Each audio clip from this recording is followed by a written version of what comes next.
Hi everyone, hope you're all okay. Right, I'm coming on this afternoon to show you a book folding project that I've just finished. I started it yesterday, didn't do very much on it yesterday, but I've done it today and I've just finished it today. It's not quite dry, so I'll just have to be a bit careful. I'd put a photograph up on Instagram yesterday of a round cork mat and these petals, because this is what I'd intended using, but we didn't use those. That didn't want to work, so I didn't use those. Yeah, just a paperback book. It's not my idea. I first learnt from Scrimping Mummy, and I think she said she'd learnt from somebody on Facebook. But it's a fairy house, and I'll leave the link to Scrimping Mummy's video because she does a really good tutorial on how to fold it, and she's got other book folding tutorials as well for anybody that's wants to learn. I've made a pretty little fairy house. This is the second one I've done. I did one last year, like a steampunky one. I'll leave the link to that video as well in case anybody wants to have a look.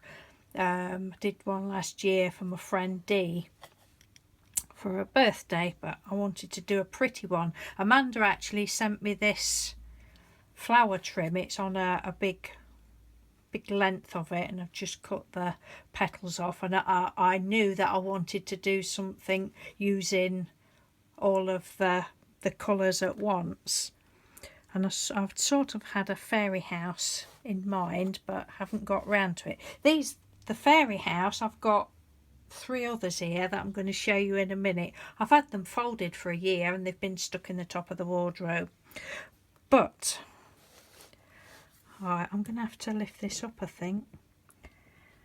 Just do it like this.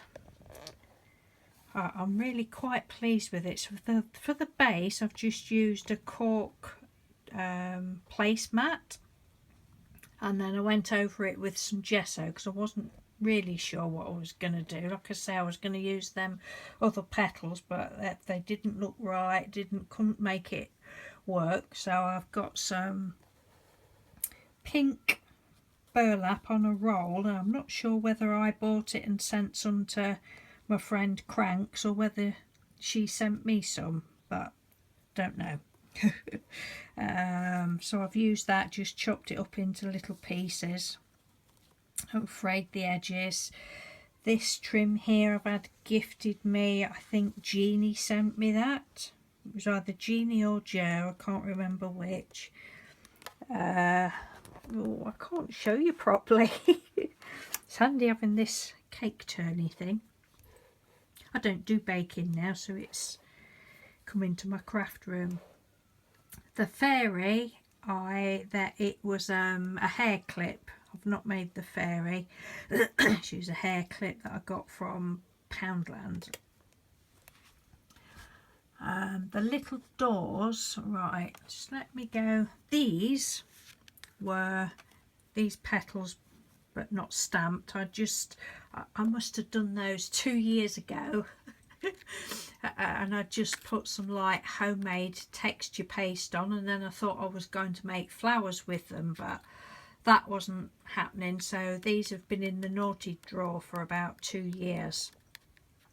I knew they'd come in for something one day.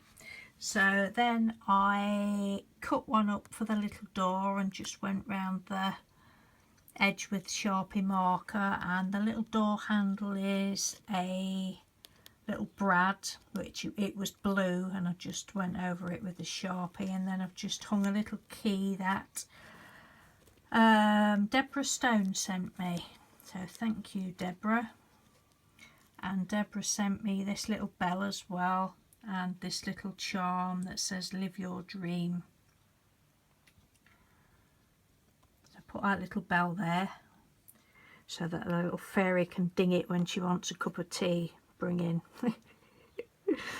The book, I don't know whether you can see through there. You probably can. You see it shimmering, I put it on a CD. When I did the other one last year, I covered the CD with some paper, I think it was, but I just wanted to leave it, look, because it's like, that's the underground. That's where all the naughty fairies go, to the underground. So I wanted to leave it so that you could see it glistening. And the little windows, I used the flower petal as well. This trim is what Linda Pierce sent me. Thank you very much, Linda. That is just gorgeous. I've wrapped it round 3 times. And this trim here is what, oh, glue strand there, look. This trim here is what my daughter gave me for Christmas. Thank you, Michelle.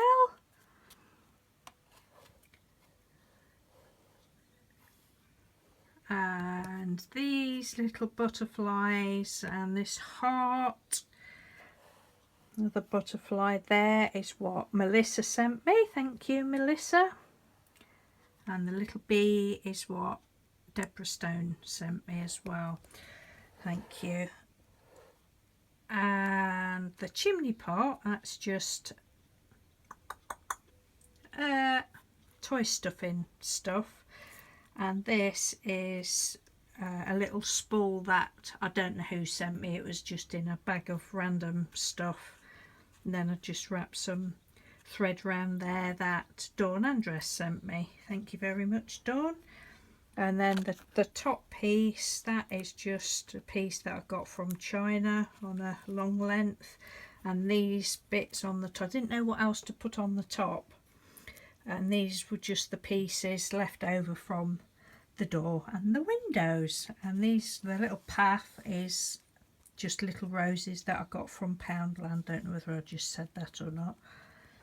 That got from Poundland, but yeah, it's ever so pretty. I'm really chuffed with it. I wanted it to be all bright and cheery, and it's just how I wanted it to be, other than the fact that I would intended using those, but they didn't, it didn't look right. So yeah, I just thought I would come on and share that with you. I'm quite pleased with that. I used hot glue for some. I used hot glue to stick the book down onto the cork, and then I used just a white glue to stick these on and other bits and bobs. I'm just going to pop you back up here. Right, and show you this. This is another one that I've had. This is a half one. And I think what I might do is just, I don't know, put something stiff there so it can go up against a wall or something. Whenever I get it, it might be in the wardrobe for another 2 years, I don't know. And then this was another one that I did. A half one, but I'd left the other half of the book. I mean, I think the big one that I did, I think there was about, let's have a look on this one.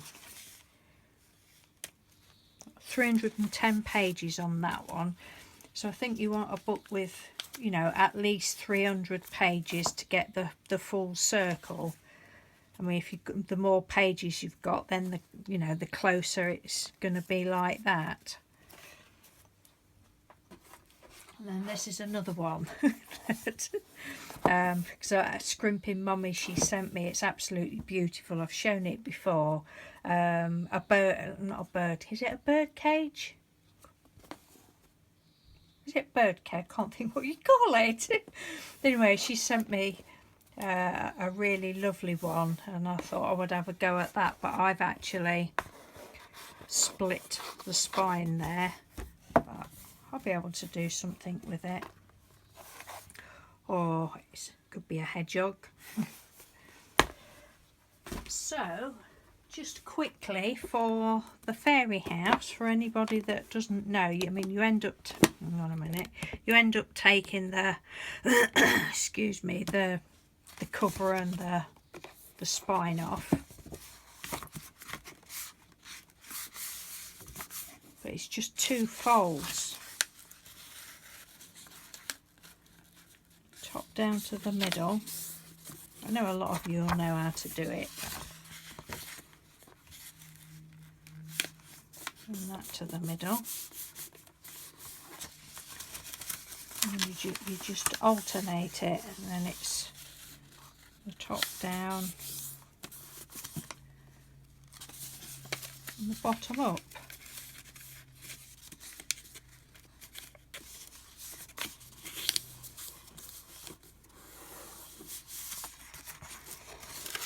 See?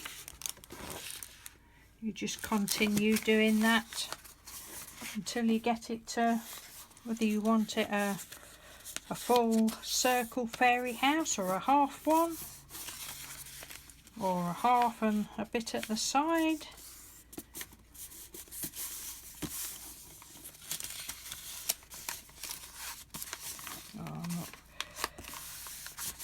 Take a bit more time doing it and make sure it's creased well, it'll come out better. But they're ever so easy. It's just, I don't know, it's just folding paper, it just pleases me.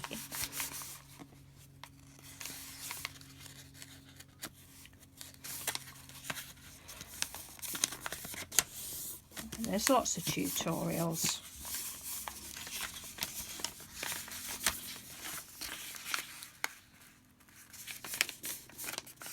So, I hope you've enjoyed seeing that.